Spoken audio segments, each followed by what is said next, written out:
ঠিক আছে, এইটুকু ঠিক আছে। টাকাও দেখি, আমি কি টাকা একটু কি করা যায়?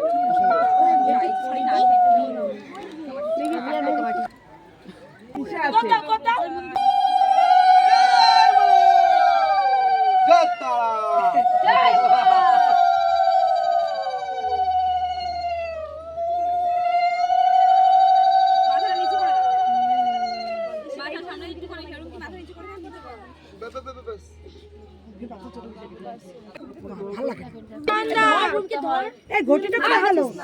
ঘটি কোথায় গেল? তুই খালি মালিনীর মধ্যে কি করবো বলো? আমাকে আরেকবার আবার তিনবার হবে, কি তিনবার হবে? চুড়িগুলো সরা, চুড়িগুলো টান। বইয়ের কত দেব? সৎ, অতি সৎ। এবার আংটিটা দিতে এবার লুকা